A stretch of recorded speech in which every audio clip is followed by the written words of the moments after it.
আসসালামু আলাইকুম রহমতুল্লাহ। আশা করি আপনারা সকলে ভালো আছেন। আমি আলহামদুলিল্লাহ ভালো আছি। আরেকটা আপনাদের সামনে নতুন আপডেট ভিডিও নিয়ে আসলাম।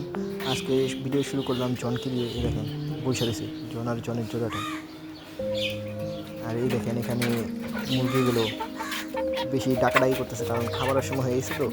এই দেখেন ওদের ভাত রেখে দিছি, এখন দিলাম। দেখেন কীভাবে খায়,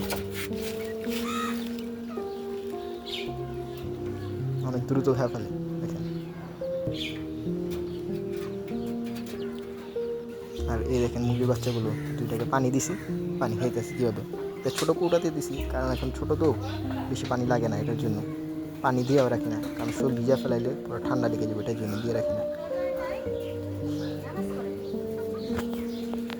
এই দেখেন ছেড়ে দিছি, দেখেন কী করে ছেড়ে দিছি পোকামাকড়ের জন্য কীভাবে করতেছে। দেখেন পোকামাকড় খুঁজে খুঁজে খাইতেছে। ছোটো বাচ্চাগুলো দেখতে মার্শাল্লাহ ভালোই লাগে, ছোটো ছোটো ফুলা তো গুলুমুলু লাগে, এরকম পশমগুলো ফুলে থাকে, দেখে অনেক সুন্দর লাগে। দেখেন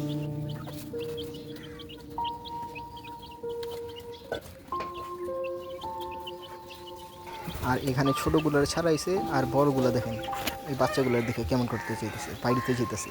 কিন্তু এগুলোকে আর এখন ভাই করা যাবে না, ভাই করলে এই ছোটোগুলোকে মারবে, তাই আটকে রাখছি। আর দেখেন এগুলো কীভাবে দৌড়াদৌড়ি করতেছে। ছোটো তো এখন, তাই চঞ্চল বেশি। দেখেন কেমন করে দৌড়াদৌড়ি করে, শুধু শূন্য থাকে না এক জায়গায়।